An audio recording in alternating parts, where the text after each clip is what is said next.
மற்றும் பண்பேல் யாதவர் சங்கத்திற்கும் எனக்கு வாய்ப்பளித்த பண்பேல் யாதவர் சங்கத்திற்கும் நடுவர் அண்ணாச்சி ஆறுமுக பாண்டியருக்கும் எதிரணிகள் சுமையே என்று ஆளுக்கு ஒருத்தவங்க 20,000க்கும் 30,000க்கும் மொபைல் வாங்கி வச்சுட்டு பேச வந்திருக்காங்க. பேச வந்திருக்காங்க.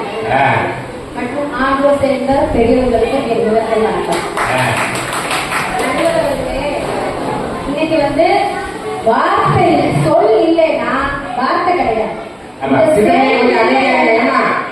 இந்த செயல் இல்லைன்னா எனக்கு வாழ்க்கையே கிடையாது. நடுவர்களே, இந்த வாழ்க்கை எல்லாருமே இந்த செல்ஃபுலதான் இருக்கும், இந்த செல்போனுக்குள்ளதான் இருக்கும். மனிதனே செல்லுலதான் உருவாயிருக்கிறான். மனிதனே செல் அந்த ஒரு செல் குளிர் மாதிரி அவன் செல்லுலதான் வெளியாக இருக்கான். பேச வந்திருக்கேன் நடுவர்களே, அப்படின்னா பேச வந்திருக்கேன் இல்லையா? இப்ப எதிரணியில சொல்லிட்டு போனாங்க, நான் திருவிழால மாமா மச்சான் சித்தப்பா பெரியப்பா தாத்தா சித்தப்பா எல்லாம் சேர்ந்து திருவிழாலாம் கொண்டாடிட்டு இருந்தோம். ஆனா இப்ப அதெல்லாம் உடனே போச்சு இந்த செல்போன் வந்ததுனால சொல்றாங்க. நீங்க வருஷத்துக்கு ஒரு தடவை தானே திருவிழா கொண்டாடுறீங்க, நாங்க டெய்லி வீடியோ கால்ல பார்த்து பேசிட்டு தானே இருக்கோம். எவ்வளவு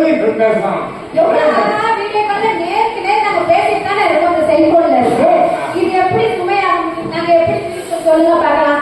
நீங்க வருஷத்துக்கு ஒரு தடவை தான் இங்க இருந்து ஊருக்கே போவீங்க இல்லையா? டிக்கெட் எடுத்து வருஷத்துக்கு ஒரு தடவை போவோம். நாங்க டெய்லி பார்ப்போம். இப்ப அம்மா பாத்துக்கலாம், அப்பா பாத்துக்கலாம், சித்தப்பா மட்டும் பார்க்க முடியாங்க, எல்லாத்தையும் பார்க்க முடியாது. ஆனா டெய்லி பார்த்துட்டு தானே இருக்கும். எப்படி சுமைன்னு சொல்லலாங்க. அப்புறம் சொன்னாங்க, முன்னாடி எல்லாம் பொம்பளை பிள்ளைங்க பொம்மையை வச்சு விளையாடிட்டு இருந்தாங்க, அது ஒரு குழந்தையா பாவச்சு விளையாடிட்டு இருந்தாங்க. நீங்க அதை மட்டும்தான் நீங்க விளையாடிட்டு இருக்கீங்க. இன்னைக்கு பெண் பிள்ளைகள் படிச்சு விண்வெளியில சென்று இன்னைக்கு சாதிச்சுட்டு இருக்காங்க. நடுவர்களே, மொபைல் மூலியமாக செல்போன் மூலியமாக விண்வெளியில் போய் நீங்க சாதிக்கலையா? சொல்லுங்க பார்க்கலாம். மொபைல் வச்சு தான் சாதிச்சாங்களா? அப்படியா? கைக்குள்ளதானே இருக்கு, நாலேஜ் வளருது இல்லையா? அது அப்புறம் பாருங்க, இப்ப பிள்ளைங்களுக்கு எந்த விளையாட்டுமே கிடையாது அப்படின்னு சொன்னாங்க. ஏன் விளையாட்டு கிடையாது? இன்னைக்கு என்னையாவது வெக்கேஷன்ல பிள்ளைங்களை சும்மா விடாமா? பரதநாட்டியம் கிளாஸ் போ, டான்ஸ் கிளாஸ்க்கு போ, மியூசிக் கிளாஸ்க்கு போ, ஒன்னொரு கராட்டே கிளாஸ் போ, ஒன்னொன்னு அனுப்பிவிட இல்லையா? பிள்ளைங்களுக்கு விளையாடலையா? வெளிநாட்டுக்கெல்லாம் போட்டு இன்னைக்கு சாதிச்சிட்டு இருக்கலையா? சொல்லுங்க பார்க்கலாம். எல்லா நாட்டுக்கும் இன்னைக்கு சாதிச்சிட்டு இருக்காங்க. நடுவர்களே, இந்த செல்போன்னால இன்னைக்கு எதுவுமே குறைஞ்சு போகவே இல்லை. நான் சொல்றேன், முன்னாடி எல்லாம் பாருங்க, இப்ப நம்ம அவசரத்துக்கு ஒருத்தவங்களுக்கு பணம் அனுப்பணும், ஒரு எமர்ஜென்சி ஆபரேஷன் வச்சுக்கோங்க, பணம் அனுப்பணும் அப்படின்னா ஹாஃப் டே ஸ்கூலோ காலேஜோ இல்ல எதுக்கோ வேலை பார்த்துருந்தோம்னா லீவ் போட்டு பேங்க் போய் ஒரு சலான் அதுக்கப்புறம் டோக்கன் கொடுப்போம், அப்பதான் பணம் அனுப்ப முடியும். இப்ப அப்படி கிடையாது. கூகுள் பே அனுப்புங்க, போன் பே அனுப்புங்க, டக்கு டக்கு பணம் போயிட்டே இருக்கு. நடுவர வருது அப்படி உங்க நம்பர் கொடுங்க, இவர் கொடுத்தாரு. ஒரே நேரத்தில் 1 லட்சம் போயிட்டு ஒரு நம்பர் வித்தியாசத்துல போயிட்டு 1 லட்சமா போட்டு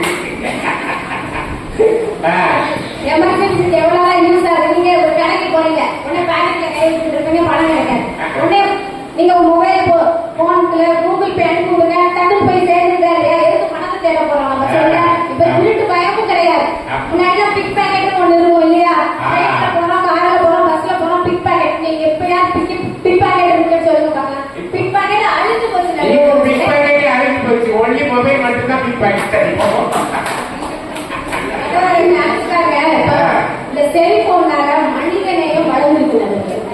எப்படி அப்படின்னா, இப்ப சமீபத்துல கேரளால வயநாட்டுல முட்டகையில நடந்த நிலச்சரிவை பத்தி நம்ம படிச்சிருக்கோம். எல்லாமே பார்த்திருக்கோம், மொபைல் மூலமே பார்த்திருக்கோம். யாராவது நேர்ல போய் பாத்தீங்களா? யாருமே போகவே இல்லையா? எதனால நம்ம பார்த்தோம்? நம்ம இந்த யூடியூப்னால பார்த்தோம், மொபைல்ல டிவில போட்டாங்க, ஒரு தடவை 2 தடவை தான் போட்டாங்க இல்லையா? அப்போ இதை பார்த்துட்டு எத்தனை பேர் சென்றா மாநிலங்கள் வேற மாநிலங்கள்ல இருந்து சென்று அவங்க உதவிகளை செஞ்சாங்க. என்னைக்கு உதவிகள் போயிட்டே இருக்கு. இப்ப எனக்கும் ஒரு யூடியூப் இருக்குமா, அண்ணாச்சி 60 போட்டு யாராவது சப்ஸ்கிரைப் பண்ணிருங்க. அதுல ஒரு வீடியோ போட்டேன். லோனாவாரில ஒரு ஆத்துல போற ஒரு குடும்பத்தை அப்படியே இழுத்து அடிச்சு கொண்டு போயிட்டு இது போட்ட பிறகு அந்த இதுக்கு தமிழ பார்த்தாங்கன்னா அது அழிவிட்ட போயல இப்படி முதல்ல பிடிச்சி படம் பிடிக்கிறத விட நீ போய் காப்பாற்றிருக்கிறாங்களா அப்படின்னு கம்பெனி போடுறேன். எங்க இது பெரியவங்களுக்கு சுகமா அப்படி மொபைல்ல பாக்குறதுனாலதான் நமக்கு தெரியுது. அதுவும் ஆள் வேணும்ல, பாக்குறதுக்கு ஆள் வேணும்ல, நமக்கு தெரியுமா? அவங்க மொபைல் பிடிச்சு போடல அப்படின்னு சொன்னா இப்ப நான் நம்பவே மாட்டேன். சொல்றேன், இன்னொன்னு உதாரணம் சொல்றேன். சொல்லுங்க. ஒண்ணும் இல்ல. எத்தனை பச்சிலம் குழந்தைகள் தாயை இழந்து கவுந்துட்டு இருக்க நேரத்துல ஒரு நபர் யூடியூப்ல கொடுக்குறாரு. இளம் தாய்மார்கள் பச்சிலம் குழந்தைக்கு வந்து நீங்க தாய்ப்பால் கொடுக்கலாம் அப்படின்னு. எத்தனை தாய்மார்கள் சேர்ந்து அந்த இளம் பச்சிலம் குழந்தைகளுக்கு பசியாக்கள் இல்லையா? இது மனிதநேயம் கிடையாது. அது ஒரு இப்போ முன்னாடிலாம் மிஞ்சி போனா நம்ம தாய்மார்கள் என்னெல்லாம் வீட்டுல பண்ணுவீங்க? குழம்பு வைப்போம், சாம்பார் வைப்போம், பருப்பு வைப்போம். இப்ப அப்படி பண்றோமா? யூடியூப்பை பார்த்து விதவிதமா சமைச்சு போட்டுட்டு இருக்கோம். நடுவர்களே, நம்ம பிள்ளைங்களுக்கும் நம்ம கணவன்மார்களுக்கும் இப்ப யூடியூப்ல பார்த்துதான் இப்ப நாங்கெல்லாம் நாட்டு செத்து இப்போ வெளியே சாப்பிட போகுது. எனக்கு ஒரு பொண்ணு கட்டிட்டு வந்தாங்க நம்ம பக்கத்து வீட்டுல, புதுசா கல்யாணம் பண்ணிட்டாங்க.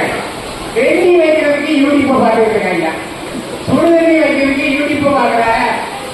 இதுவரை உங்களுக்கு புரிய சும்மா எத்தனை விதமான சமையல் சொன்னதுல என்ன சட்னியா இருக்கும்? ஒரு கார சட்னியா இருக்கும், ஒரு தேங்காய் சட்னி தான் இருக்கும். இப்ப விதவிதமானது. அன்னைக்கு போன தோல்ல ஒரு சட்னி நடக்குது. உங்களுக்கு தெரியுமா? நீங்களும் ஒரு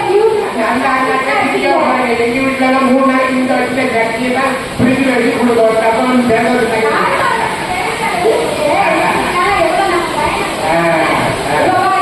நீங்களும் ஒரு யூடியூப் வச்சு நடத்திட்டா இருக்கீங்க.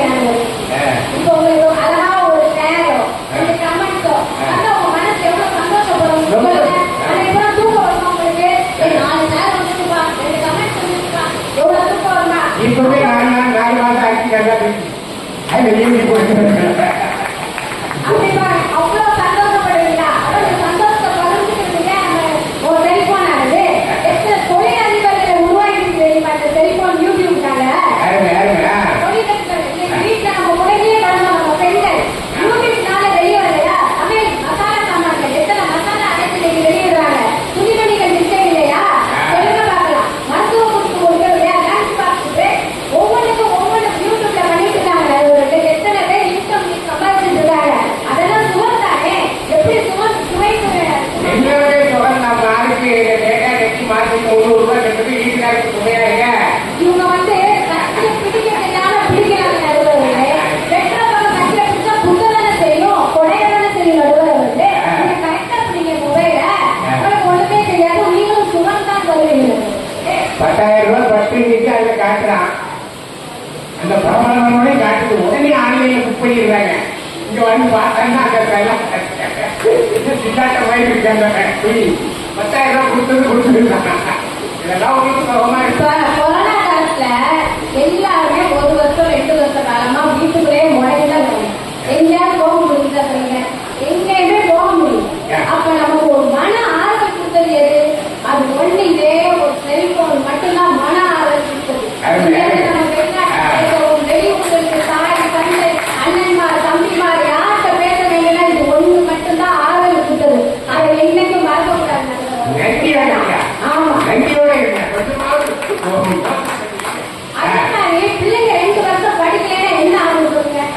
அந்த ஆன்லைன் கிளாஸ் எடுத்தது எதனால? ஒவ்வொரு டீச்சரும் வீட்டுக்குள்ளே இருந்து பிள்ளைங்களுக்கு ஒரு ஸ்கூல் மாதிரி அதை டெக்கரேஷன் பண்ணி அவங்க கிளாஸ் எடுக்கலையா? பிள்ளைங்களுக்கு கல்வி எடுக்க கொடுக்கவில்லையா? சொல்லுங்க பாப்பா. இந்த செல்போன் எப்படி உங்களுக்கு சுமை? அப்படி படிக்கிற காரணம் தான் 2ஆம் வகுப்பு வாழ்க்கை தெரியவே மாட்டேங்குது பிள்ளை. ஆன்லைன்ல படிச்சீங்கன்னா அந்த பிள்ளை கடைசி வரைக்கும் உட்படாது. முடங்கி போகாம அவங்களுக்கு விழிப்புணர்வு கொள்வாங்க படிக்க முடியும். இப்ப எங்கேயாவது திருட்டு நடந்ததா சொல்லுங்க. முன்னாடி எல்லாம் ஒரே திருட்டு தான் சொல்லுங்க. நடக்கிறது இல்லை. ஏன் அப்படின்னா நாங்கெல்லாம் 2 மணி 3 மணி வரை மொபைலை பார்த்துட்டே இருக்கோம். திருட வரவங்க கூட என்ன பண்ணிடுவோம்? பயந்து லைட் எடுப்பான், மொபைல் சண்டை எடுப்பான், ஓடியே போயிடுவாங்க. திருட்டெல்லாம் ஒழிச்சிருக்கு. அப்படியா? நம்ம நல்ல பெரிய ஆறு தெரியாதவனுக்கு அதாவது தெரு போனன்னு சொல்ல மாதிரி இருக்கு. ஆமா, ஏற்கனவே ஆரம்பம் இல்லை, பணம் இல்லை. தெருவார போனன்னு சொல்லிடுறாரு.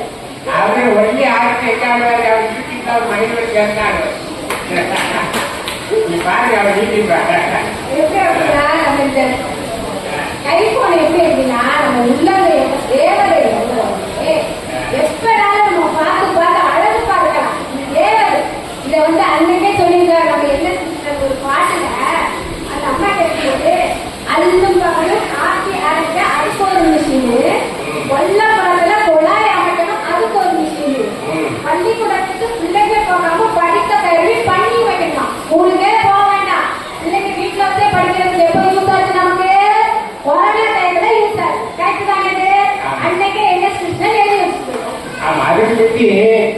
10 வருஷத்துக்கு முந்தையெல்லாம் நாங்கெல்லாம் படிக்கல. மொபைல் வந்ததுனால தான் படிச்சிருக்கோம். இன்னைக்கு படிச்ச பிள்ளைங்க எங்க நிக்கிறாங்க நடுவுல அவங்களுக்கு எல்லாமே தெரியும். நம்ம கூட தெரியாது. 90s 80s சொல்ல பிள்ளைங்கன்னா என்னென்ன கடை பார்த்தா போதும். இப்படி வந்து அலாவுதீன் அற்புதம் மாதிரி எந்த டைலாலும் அது பார்த்து கொடுத்துட்டே இருக்கு. என்ன கேட்குறியோ அதை கொடுத்துட்டே இருக்கு நடுவுல. அதனால ஒரே தேவையா கேட்கிறாங்க, கொஞ்சமா கேட்கிறான். முன்னாடிலாம் என்ன செய்வோம்? பேனா எங்க இருக்கும்? பேக்கெட்ல இருக்கும் இல்லையா? டேப் எங்க இருக்கும்? ஒரு செல்ஃப்ல இருக்கும். சோத்துல மாட்டி வச்சிருக்கோம் இல்லையா? இதுதான் நடக்கும். இப்போ அப்படி கிடையாது. படிக்க போனோம்னா லைப்ரரி போகணும். ஆனா டார்ச் வேணும்னாலும் ஒரு டார்ச் லைட்டை தூக்கிட்டு போகணும். இது அப்படி கிடையாது. இதுல எல்லாமே இருக்கு நடுவுல. பெட்ரூமுக்கு கொண்டு போ, ஹாலுக்கு கொண்டு போ, கிச்சனுக்கு கொண்டு போ, அவன் பாத்ரூம் கூட கொண்டு போறான். ஏன்னா அப்ப கூட ஏதாவது வெஸ்டர்ன் ஸ்டைலா பாத்ரூம் வச்சாச்சு. சரி, மணிக்கணக்கில் உள்ள உட்காந்து நாலுமா நாலாவது தெரியும். நான் போனாலும் நான் வேலையா செய்யும். மணிக்கணக்கில் உள்ள உட்காந்து வெளியே வர மாட்டேங்காங்க. நமக்குலாம் ஒரு ரூபாய்க்கு பேக்கெட் பத்தி தெரியுமா? யாருக்குமே தெரியாது. இந்த செல்போன் பார்த்ததுக்கு அப்புறம் தான் ஒரு ரூபாய்க்கு பட்டி கமலாத்தா மாதிரி நமக்கு தெரியும். எப்படி அப்படின்னா எப்படி அப்படின்னா ஒரு ரொம்ப வருஷமா 80 வயசு கமலாத்தால் பாட்டி ரொம்ப வருஷமா ஒரு ரூபாய்க்கு தான் அந்த இட்லி விட்டுட்டே இருக்காங்க. அவங்க கொஞ்ச லாபத்துல தான் விட்டுட்டு இருக்காங்க. ஆனா இதை யாருமே வெளிக்கொண்டு வரவே இல்லை. ஒரு நபர் யூடியூப்ல கொண்டு வந்து போடுறாரு அந்த அம்மா பாட்டியை பத்தி. அதுக்கப்புறம் அந்த பாட்டியோட பார்த்து ஒரு நிறுவனம் ஒரு சொந்த வீடே கட்டிட்டு நடுவர் அவர்களே. இது அந்த அம்மாக்கு சுகமா சுமையா சொல்லுங்க பார்க்கலாம். சுகம் தானே.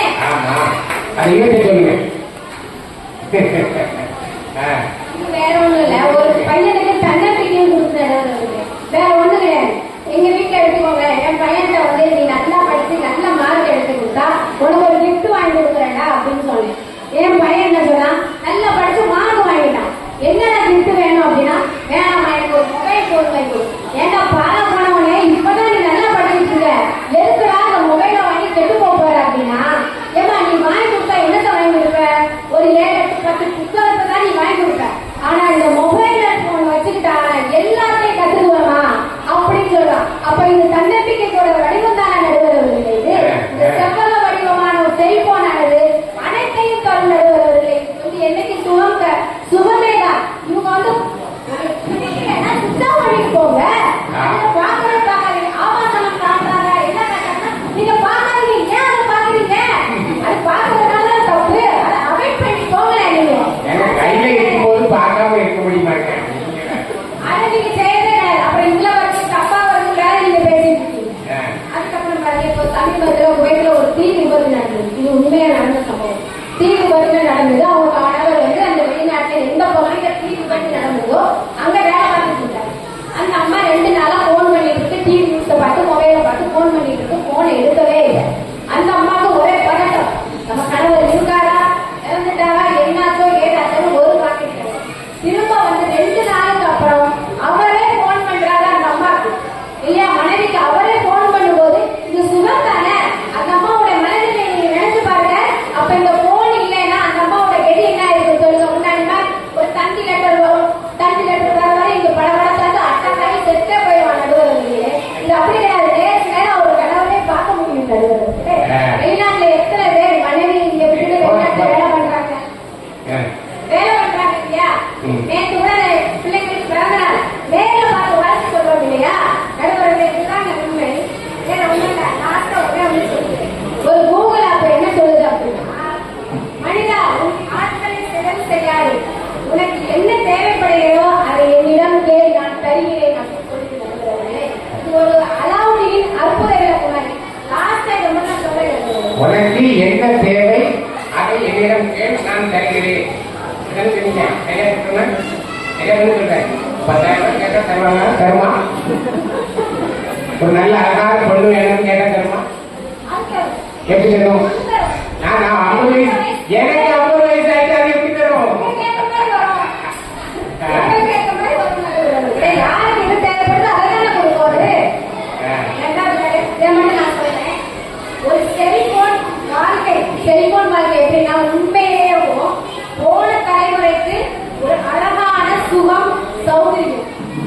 சரியாக பயன்படுத்தினால், இதை சரியாக பயன்படுத்தினால், நம் பிள்ளைகளுக்கு கொடுத்தால் அது ஆனந்தமான வாழ்க்கைக்கு அடிக்கோலாகும் நடுவர்களே.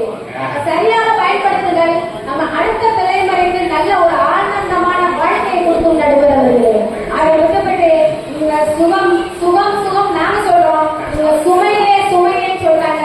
அது கிடையாது. இந்த செல்போன் ஆனது நம்ம பயன்படுத்துற பொறுத்துதான் இருக்கு. தேவைன்னா நீ யூஸ் பண்ணிக்கோ, தேவையில்லைன்னா நீ அவாய்ட் பண்ணிக்கோ. இதுதான் நடுவர்களே. இன்றைய வாழ்க்கை சூழ்நிலையில் செல்போன் ஆனது சுகமே சுகமே என்று சொல்லி என் காலத்தை நிறைவு செய்கிறேன். நன்றி.